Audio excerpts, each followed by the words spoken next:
ആരോഗ്യമന്ത്രി രാജിവെക്കണമെന്നാവശ്യപ്പെട്ട് ഡിഎംഒ ഓഫീസിലേക്ക് ബിജെപി നടത്തിയ മാർച്ചിൽ സംഘർഷം. ബാരിക്കേഡ് മറികടന്ന് വനിതാ പ്രവർത്തക കളക്ടറേറ്റിനകത്ത് കടന്നു.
പോലീസ് ബസ്സിൽ കയറ്റിയ പ്രവർത്തകരെ പിടിച്ചിറക്കി. കളക്ടറേറ്റിനകത്തേക്ക് പ്രവേശിക്കാനായി ബിജെപി പ്രവർത്തകർ ശ്രമിച്ചത് ബലപ്രയോഗത്തിലൂടെ പോലീസ് പ്രതിരോധിച്ചു.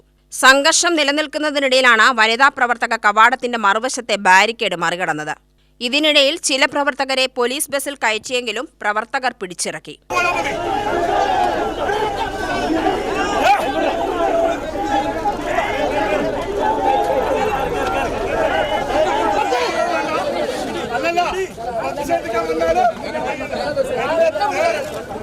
തങ്ങളുടെ പരിപാടി ഓരോ പോലീസുകാരും കാണിക്കേണ്ടത് പാർട്ടി ബിജെപിയാണ്.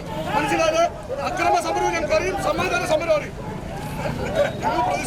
ഞങ്ങളുടെ പ്രതിഷേധം കഴിഞ്ഞിട്ട് ഇവിടെ എന്ത് ചെയ്താൽ മതി. ഉദ്ഘാടന പ്രസംഗത്തിനിടയിലും പ്രവർത്തകർ ബാരിക്കേഡ് മറികടക്കാൻ ശ്രമിച്ചത് സംഘർഷമുണ്ടാക്കി. പ്രവർത്തകരെ പോലീസ് അറസ്റ്റ് ചെയ്തു നീക്കുന്നതിനിടെ പോലീസ് ബസിനെയും പ്രവർത്തകർ ഏറെ നേരം തടഞ്ഞു.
സംസ്ഥാന ജനറൽ സെക്രട്ടറി സി കൃഷ്ണകുമാർ, ജില്ലാ പ്രസിഡന്റ് പ്രശാന്ത് ശിവൻ, സ്മിതേഷ്, ഓമനക്കുട്ടൻ, എ പ്രഭാകരൻ, ഷൺമുഖൻ എന്നിവർ നേതൃത്വം നൽകി.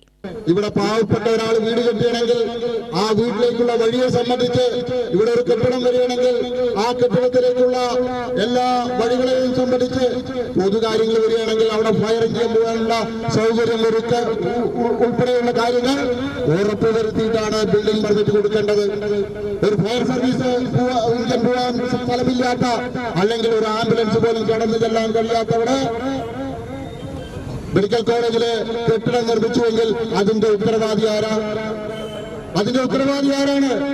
കേരളത്തിലെ തദ്ദേശ സ്വയംഭരണ വകുപ്പ്, കേരളത്തിലെ ആരോഗ്യ വകുപ്പ്, രണ്ട് മന്ത്രിമാരും ആ പാവപ്പെട്ട ജീവന് ഉത്തരം പറയണം.